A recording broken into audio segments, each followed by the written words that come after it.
Hello and welcome to Official Xbox 360 Magazine's OXM Report. This week we're talking to Irrational Games Supremo Ken Levine about his new game and Gamescom showstopper, Bioshock Infinite. The purpose of the demo, to be very specific, is to highlight what was different from previous Bioshock games in this game. I would say this is not, if you took any 10 minutes spliced out of the game, this is not necessarily what it feels like. I think it's more action-oriented than the game will actually be. You don't see any really much indoor spaces, and the game will be a mixture of traditional Bioshock sort of indoorsy spaces and these big expansive outdoor spaces. There's not a lot of you don't see any character growth. You don't see any, a lot of weapon choices, but those things were things we had done in the previous games, and so we sort of didn't want to re-feature those because you could just assume that's part of the Bioshock game. It was really important to us in this game to deliver on the promise of being a city in the sky in a way that we couldn't deliver on the promise of being a city at the bottom of the sea. And that means, for instance, the tech we have where all the buildings are sort of actually floating in the sky, could actually fall out of the sky. The fact that you saw the kind of support we have for lighting and graphics to make the weather change. Elizabeth changed the weather. You'll see weather stuff that we haven't shown you yet, which has a huge impact on the gameplay. The notion of speed and vertigo you can get on the skylines, zipping around.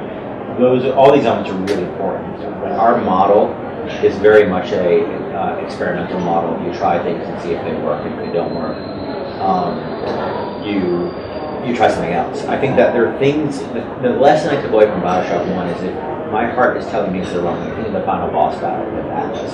I really didn't want a boss battle. We're not good at boss battles. It's not something that's in our culture. And my impulse was, well, I guess we kind of need this. And it was the wrong impulse because we don't need to do what other people do just because other people are doing it. And I learned that lesson to trust in that judgment a little more. And so, I think that that's what I took away and learned from it. But it's not like we know everything from the start, and we have we're not geniuses. We just make a lot of mistakes and learn from those mistakes and try something different. And we're not afraid to throw out work, and we throw out a ton of work.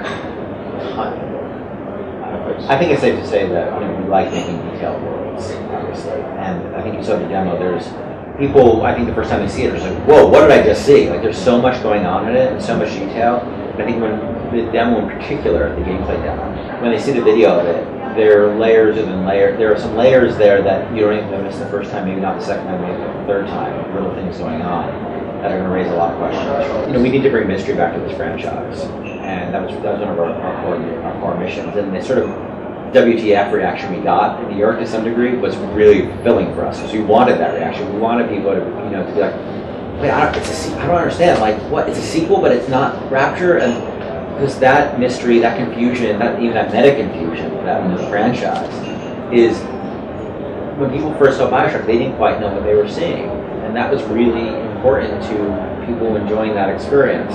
We needed to get back there, and so some things we'll be talking about, and some things are going to remain a mystery till you play the game. I mean, the last thing, it wouldn't have been much of a service for me to tell people about Would You Kindly before Bioshock came out.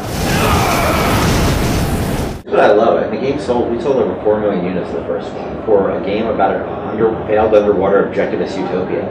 I think the audience is more expansive than what we think.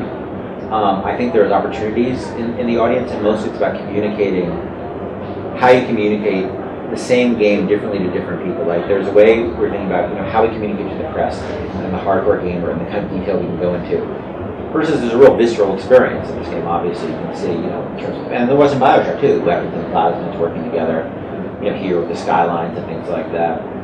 Fighting a Big Daddy is a very visceral experience. I don't think you need to change that dynamic or make it more, I don't think it needs to be more accessible. I think it's pretty accessible as long as you can communicate what's exciting about the game to different people. For more information on Bioshock Infinite, pick up the latest issue of OXM, which is on shop shelves now.